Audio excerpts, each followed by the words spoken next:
یہ کہانی لاہور کے ایک پوش علاقے میں پیش آنے والے ایک سچے جرم کی ہے جس نے پورے شہر کو ہلا کر رکھ دیا تھا۔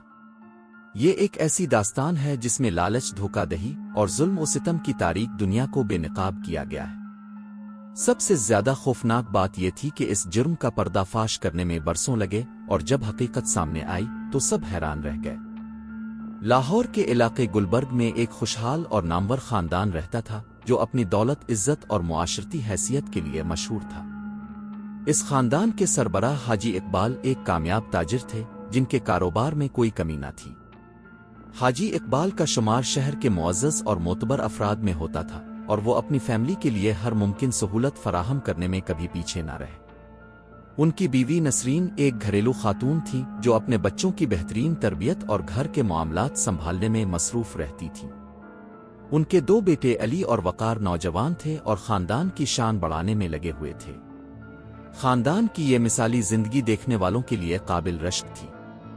یہ خوشحال زندگی باہر سے تو بہترین نظر آتی تھی، لیکن اندرونی طور پر خاندان میں کچھ مسائل بڑھ رہے تھے جنہیں نظر انداز کیا جا رہا تھا۔ حاجی اقبال کا کاروبار وقتاً فوقتاً مالی مشکلات کا شکار ہوتا رہتا، لیکن وہ کبھی کسی کو یہ بات نہیں بتاتے تھے۔ انہیں اپنی عزت اور معاشرتی حیثیت کو بچانے کی فکر تھی۔ سب کچھ بظاہر ٹھیک چل رہا تھا، لیکن حاجی اقبال کے کاروبار میں مشکلات آنا شروع ہو گئیں۔ بازار میں مقابلے کی وجہ سے ان کے کاروبار پر دباؤ بڑھتا گیا اور وہ قرضوں میں ڈوبتے چلے گئے۔ حاجی اقبال نے اپنے دوستوں سے مدد طلب کی، لیکن کوئی بھی مدد کرنے کے لیے تیار نہ تھا۔ اس دوران ان کے ایک پرانے دوست فاروق نے ان سے رابطہ کیا۔ فاروق ایک بینکار تھا اور حاجی اقبال کا پرانا دوست تھا، لیکن اس کی شخصیت میں ایک عجیب سا لالچ تھا۔ وہ ہمیشہ سے پیسے اور طاقت کے پیچھے بھاگتا تھا اور کسی بھی موقع کو ہاتھ سے جانے نہیں دیتا تھا۔ حاجی اقبال نے اپنی مجبوری کی وجہ سے فاروق سے مدد مانگی، اور فاروق نے اسے ایک ایسا منصوبہ پیش کیا جو بظاہر ان کی مشکلات کو حل کر سکتا تھا۔ فاروق نے حاجی اقبال کو بتایا کہ وہ ایک جعلی کمپنی کے ذریعے بینک سے قرض حاصل کر سکتے ہیں اور کسی کو پتہ بھی نہیں چلے گا۔ فاروق نے اپنے کاروباری تعلقات کا استعمال کرتے ہوئے حاجی اقبال کو یقین دلایا کہ اس منصوبے میں کوئی خطرہ نہیں ہے۔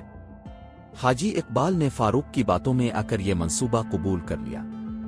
حاجی اقبال اور فاروق نے مل کر ایک جعلی کمپنی بنائی اور بینک سے بھاری قرض حاصل کیا۔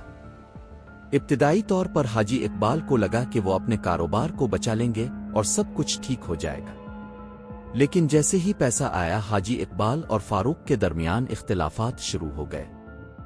فاروق کو لگتا تھا کہ حاجی اقبال اسے پیسوں میں سے حصہ نہیں دے رہا، جبکہ حاجی اقبال فاروق پر اعتماد کھو چکے تھے۔ ان کے درمیان تنازع بڑھتا گیا اور دونوں کی دوستی ٹوٹ گئی۔ حاجی اقبال اپنے کاروبار کی مزید تباہی سے بچنے کے لیے پیسے کی حفاظت کرنے کی کوشش کر رہے تھے، لیکن فاروق کی نیت خراب ہو چکی تھی۔ کچھ مہینوں بعد حاجی اقبال کو بینک کی جانب سے قرض کی واپسی کا نوٹس موصول ہوا۔ انہوں نے فاروق سے رابطہ کرنے کی کوشش کی، لیکن فاروق غائب ہو چکا تھا۔ حاجی اقبال پریشان ہو گئے اور ہر طرف سے ان پر دباؤ بڑھنے لگا۔ یہ وہ لمحہ تھا جب حاجی اقبال نے اپنی غلطی کو محسوس کیا۔ انہوں نے خود کو ایک جال میں پھنسا لیا تھا جس سے نکلنا ناممکن لگ رہا تھا۔ ہر روز ان پر مزید قرضوں کا بوجھ بڑھتا جا رہا تھا اور انہیں کوئی راستہ نظر نہیں آ رہا تھا۔ فاروق کی دھوکہ دہی کے بعد حاجی اقبال کا کاروبار مکمل طور پر تباہ ہو چکا تھا۔ ان کے مالی حالات دن با دن بدتر ہوتے جا رہے تھے اور گھر کا ماحول بھی کشیدہ ہو گیا تھا۔ نسرین، جو ہمیشہ سے اپنے شوہر کا ساتھ دیتی آئی تھیں، اب بھی ان کی حالت پر بے حد پریشان تھیں۔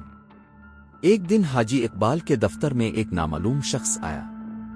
اس شخص نے حاجی اقبال کو دھمکی دی کہ اگر انہوں نے قرض واپس نہیں کیا تو ان کے خاندان کو نقصان پہنچایا جائے گا۔ یہ دھمکی حاجی اقبال کے لیے ایک نئے خوف کا آغاز تھی۔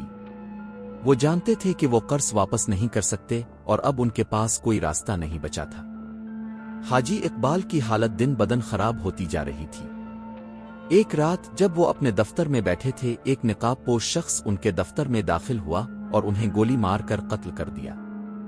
پولیس نے ابتدائی تحقیقات میں اسے خودکشی قرار دیا کیونکہ حاجی اقبال کے مالی حالات بے حد خراب تھے، لیکن ان کی بیوی نسرین کو یقین تھا کہ یہ قتل تھا۔ انہوں نے پولیس پر دباؤ ڈالا کہ وہ تفصیلی تحقیقات کرے۔ پولیس نے تحقیقات کا آغاز کیا اور فاروق کا سراغ لگایا۔